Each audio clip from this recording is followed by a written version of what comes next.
Welcome back to Kit Pyo Pyo My YouTube channel.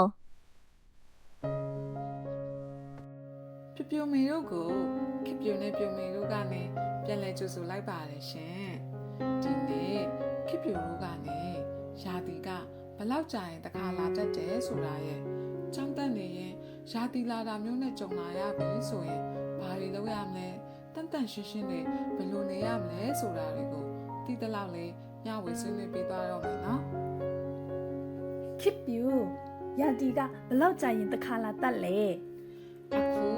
နေ့လိုမျိုးအစပိုင်းမှာဆိုရင်ပုံမှန်မဟုတ်တာမျိုးရှိတတ်တယ်ဟာလနေနဲ့ကြာရင်တော့သူ့ရဲ့သမတာဆက်ဝင်ပေါ်မှုတည်ပြီးတလားတစ်ချိန်လောက်သမတာလာတတ်တယ်မိန်းကလေးတယောက်ရဲ့သမတာဆက်ဝင်တို့ရင်သမတာပြန်လာဖို့ပုံမြန်တယ်ရှည်ရင်တော့ပူကြတာပေါ့ဟာ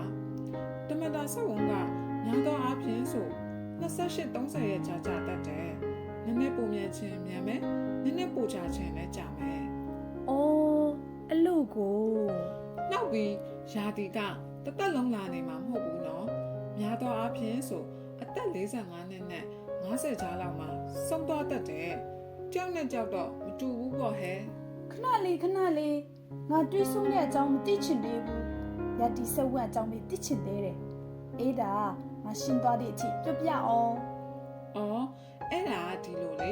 ရာသီဆက်ဝန်းတစ်ခုရဲ့ကြာချိန်ဆိုတာနောက်ဆုံးရာသီရဲ့ပထမဦးဆုံးရက်ကနေနောက်တစ်ချိန်ရာသီမလာခင်ရက်ကြာကရှစ်ပေါင်းကိုပြောတာငါတွက်ပြမယ်နော်တေချာနာဟာ အေး နောက်ဆုံးရာသီကမလ10ရက်နေ့မှာလာခဲ့တယ်ပဲထားလိုက်နောက်တစ်ချိန်ရာသီကဧပြီ9ရက်နေ့မှာပြန်စမယ်ဆိုရင်ရာသီဆက်ဝန်းရဲ့ကြာချိန်ကမလ10ရက်ကနေဧပြီ6ရက်နေ့အထိဆို28ရက်ဖြစ်တယ်ပြောချင်တာကဟာ28ရက်တခါရာသီလာတယ်ဆိုတာအဲ့လိုသိပြီလား အေးတိပြီအမမိန်းကလေးတိုင်းဆိုပြီးပုံသေးယူလို့မရဘူးဟာ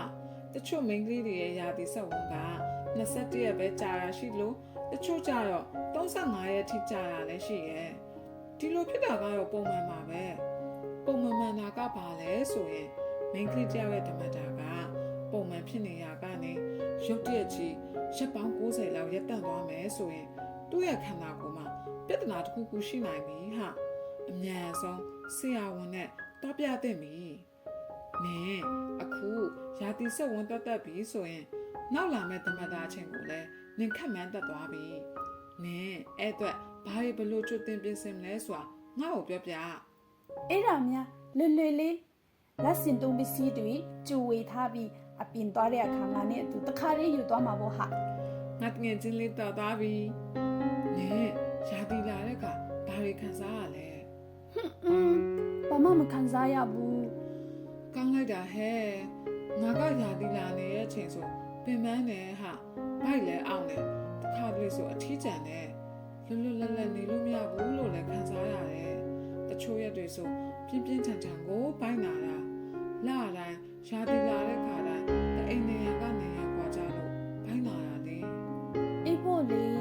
ကိုခန္ဓာကိုပဲစိတ်ရှင်နားလေပြီးမင်းကလေးတိုင်းကြုံရတဲ့ပုံမှန်အခြေအနေတည့်လို့ပဲလက်ခံနိုင်အောင်ကြိုးစားလိုက်ပါတယ် ထပ်တော်တော့ပြန်ပြီ ငါကိုရတီလာတဲ့အခါတန်တန်ရှင်းရှင်းဘယ်လိုနေရမယ်ဆိုတာပြပြပေးအောင် အော်အဲ့ဒါကရိုးရှင်းပါတယ်ရေနဲ့စပြသုံးပြီးကိုစေးကြောတန့်စင်ရမယ်လေအမှ